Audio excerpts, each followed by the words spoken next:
My name is Jared James. If you aren't familiar with me, I'm best known as an entrepreneur that gets the unique opportunity to coach and train agents and brokers in the real estate world and speak at conferences in front of thousands of people. But it wasn't always that way for me.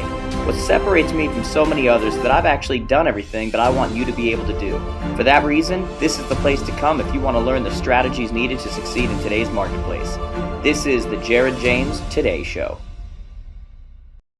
Hey everybody, and welcome to episode 3 of the Jared James Today Show. Guys, we've been blown away with the number of views and the amount of response we've gotten from the first 2 shows, so that means you guys are loving this, so we'll keep doing this. Keep sending us, guys. Go to connectwithjared.com. Connect with me in all ways, especially Snapchat. I give a ton of advice on there. And let me know what kind of topics you want to hear. I think today is going to be one of those topics, though.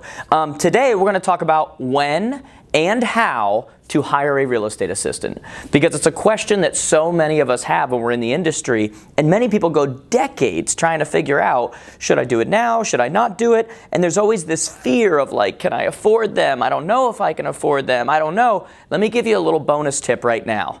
Just about every single person listening to me or watching me right now, it's time to get a real estate assistant. Because if a real estate assistant is really doing their job, they're actually making you more than what you're paying them.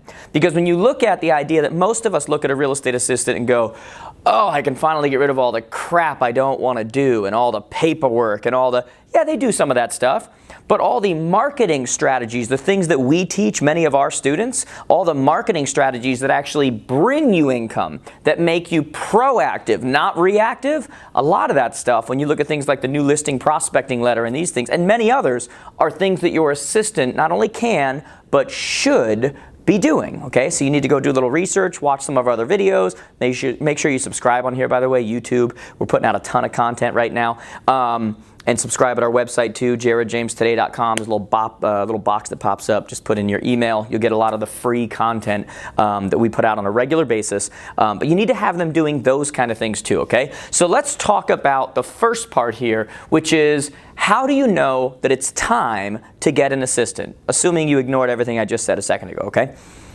If you are asking yourself the question, is it time? Then it's probably time. That's really how it works, okay? If you are having to ask the question, is it time for me to get an assistant? Is it time? Then chances are what's going on is that you're completely overwhelmed, that you have too much going on that you can't handle. You have these kind of things going on. And so if you have to ask the question, then it's probably time, okay? Here's the second way that you know that it's time. Do you stay up late doing non-best use of time activities? Now, I want you to understand that we call best uses of times BUTs, and I almost just looked at the camera and said, do you stay up late doing non-but tasks? But I realized what that sounds like, so we're going to keep it professional and say non-best use of time activities. Do you stay up late doing those, guys? Are you running around on a regular basis, working with people and, shaking hands, kissing babies, and just kind of putting out fires and going to inspections and doing all the things you need to do, and finally at the end of the day, maybe you put your kids to sleep, maybe whatever, you realize you still have a long list of things that are really $12 an hour jobs, but there you are doing them at the same time. If that's the case, it's probably time for you to get an assistant. Let's look at number 3, the third way that you know that it is time to hire an assistant. Do you have aspirations to go beyond where you are right now? It sounds like a crazy question because one of the 6 basic human needs is the need to grow, right? But that doesn't just mean grow financially. It can mean grow physically, grow spiritually, grow. There's a lot of different ways to grow. But for a lot of you, if you have aspirations to grow from a financial standpoint, from a team standpoint, from a whatever it happens to be, you're never going to get there on your own. It's just not physically, it's not possible. I help manage my son's travel soccer team. And look, I can assure you that on that field, me and the coach are the best players. These are a bunch of 10-year-olds. So I can assure you, I can say with all confidence, we're the best players. Now, the other day, we decided to play, me and the coach, us 2 against the 15 players in practice. I think you know how that went, okay? And it wasn't a matter of whether we were better than them. It was just, it's a numbers game, guys. You don't have to be a brain scientist to understand that 15 beats 2. The only way you're going to grow, the only way that you're going to get the most out of your potential, which I think is one of the greatest shames in this earth, is not getting the most out of your potential, not matching up to someone else. Different people have different potential, but not getting the most out of your potential. I think one of the great crimes is not doing that. It doesn't take a brain scientist to know that 15 is going to beat 2. And that if you want to grow, you have to have more help, okay? The fourth way that you know that it's time. Do you live in the clouds?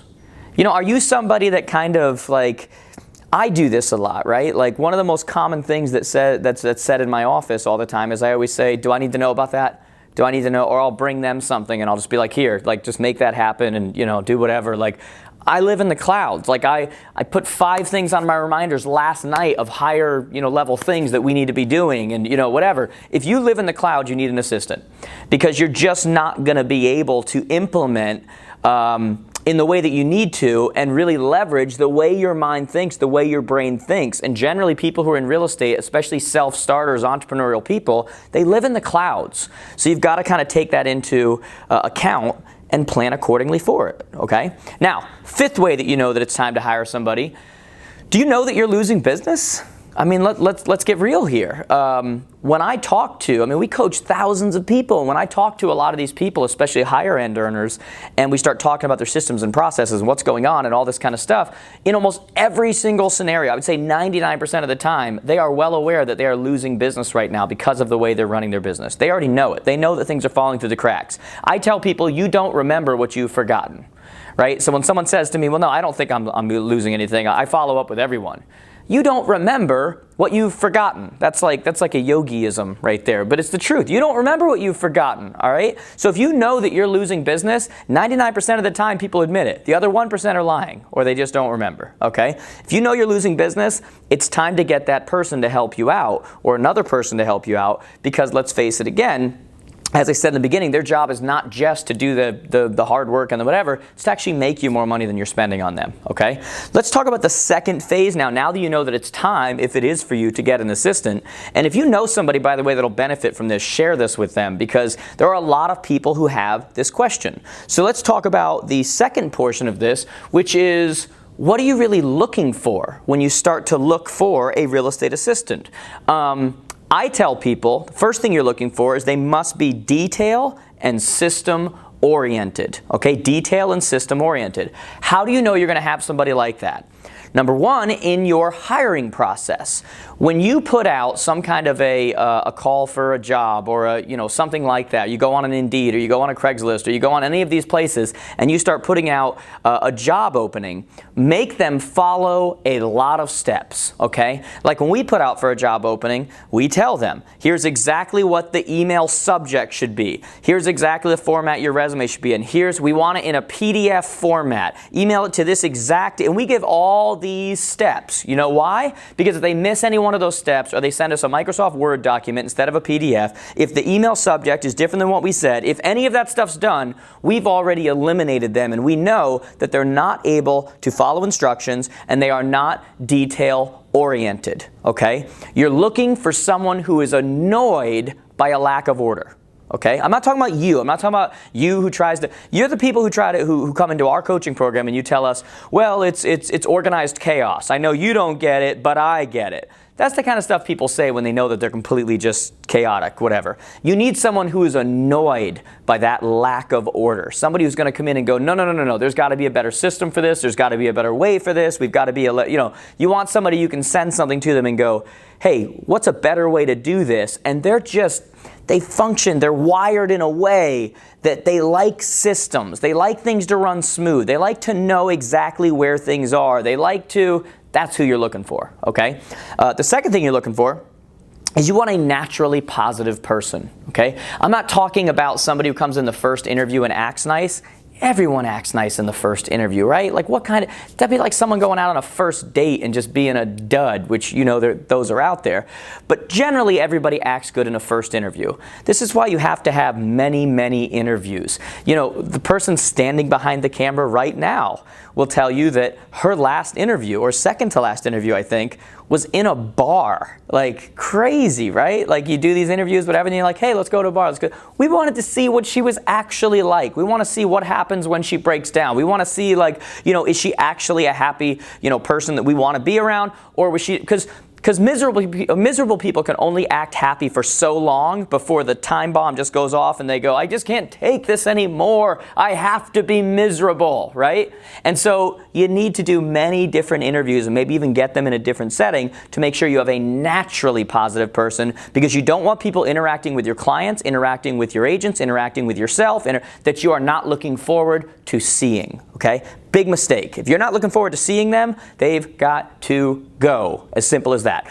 Third way you know what you're looking for, they must be self-driven, okay?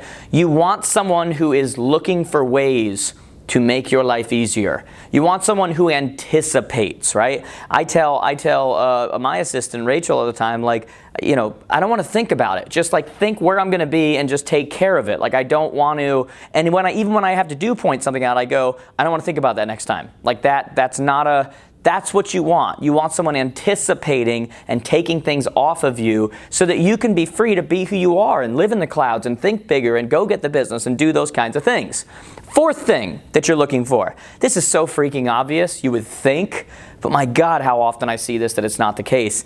You don't need someone who, knows how to run your CRM right now, but you do need someone who is tech savvy and knows how to type, okay?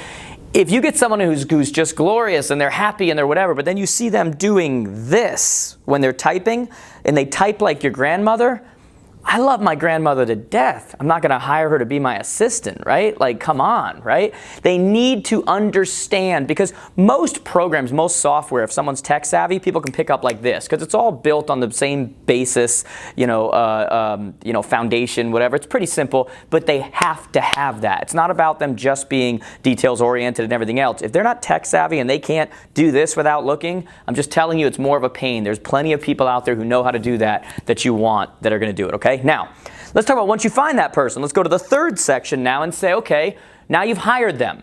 Now what? What do you do once you hire them? Here's one of the most important things I'm going to tell you, okay? And I want you to pay attention to this, okay? Do I have your attention? Here's what you need to know when you hire someone, because this is probably the most common mistake I see with people when they hire assistants. They think it's a magic bullet, hired an assistant, now everything's taken care of, whatever. Remember this. You can either take the time to properly train them, or you can take the time to redo their work. Okay? You got that. Take the time to properly train them, or take the time to redo their work. Because too many people hire people, throw them into the wolves, and just kind of go like, what's going on? Why aren't you doing it? Why aren't you whatever? Like, and they're too busy to actually help that person do it the right way. Take the time to train them, or take the time to redo their work. You're going to do one of the two, I promise you that. Second thing you do once you hire them, you've got to have clear expectations, okay? You only have one chance to create expectation. So you want expectation on what time you expect them there. You want expectation as far as what kind of activities you expect them to do. Expectation on what are the time wasters on you that you want them to take over. You want expectation on what they should be able to do in the first 30 days, 60 days, 90 days. What kind of level of growth you're expecting from them. You want clear expectations once you hire them. The third thing you want once you hire them is you want to immediately teach them a marketing strategy that they can follow every single day and implement right away. Why? Because very shortly after, it's going to start to bring you business. And that's going to make you feel good, and that's going to make them feel good. So start it, like I do a thing where I talk about the new listing prospecting letter, and I talk about how you save a search in an MLS in areas you want listings in, and every time a property comes up there, it gets emailed to you, so now you know there's a listing there. Whenever a listing comes up, within 30 days, another listing is going to come up. So now you send out the new listing prospecting letter to the area with the language that we use to gain new listings, and all this stuff happens. And when you start having them do that right away, it's a very simple process. Shortly after, you're going to start getting calls from people you never would have gotten calls from that came from the work your assistant's doing. You're going to feel fabulous. It's going to be reinforced while you hire them, and they're going to feel fabulous because now they're adding to your business. So make sure you do something like that. And the last thing you want to do once you hire them, don't micromanage them. Again, one of the most common things that I hear from so many agents, because of the types of personalities you are, is you say things like, well, I don't know because they're not going to do it right. What if they don't do it right? What if they, and it's different variations of that. But the truth is, what you're saying is not that they won't do it right. What you're really saying is they're not going to do it the way I do it. They're not going to do it the way I've been doing it for the past decade. Who cares? Let go. Sometimes they actually do it better than what you would have done. Sometimes you don't love the way it's getting done, but it's getting done without you doing it, and that's all that matters. Don't micromanage it. You can give them your points of view, what you think, a little bit of a leading, a little bit of whatever, but let them go and then look at it. If you don't like something about it, tell them then, but let them go and see. Don't hold them back. Give them the freedom to be the person that you hired them to be. Many times when we get frustrated with employees, we first have to look at ourselves and go, well, did I put you in a situation to not succeed? You always look at yourself first, then you look at them. Okay, guys? So those are some very clear things that you can do when looking to hire, trying to figure out whether you should have an assistant, and then what you do after you actually hire them, guys. Here's what I want you to do. First off, if you're watching this, share it with somebody who needs it. Second off, subscribe. You're on YouTube in some way, you need to subscribe. We have a ton of content like this. We have more episodes. We have other episodes already available that do this. I also want you to go to connectwithjared.com. Connectwithjared.com. Connect with me on all the social platforms, especially Snapchat. I do a ton of free training on there. Super cool. It's an amazing platform. Get on now or get on in 12 months, but you're going to be on. So make sure you do that, guys. I hope you enjoyed this. Leave a comment below. I'll talk to you soon. Hey there, you, and I am talking to you in particular, person that made it to the end of my video. It means the world to me. But if you made it to the end, I'm hoping that you'll take a second and subscribe right here. Make sure you share that with all your friends, by the way. They're in real estate, sales, entrepreneurial, whatever it happens to be. By the way, if you're looking for a speaker for your upcoming event, click right here to get some more information. And as usual, if you have a question you want me to personally respond, just connect on social. You can click right over here and see all the platforms I'm on. I hope to hear from you soon. Have a great one.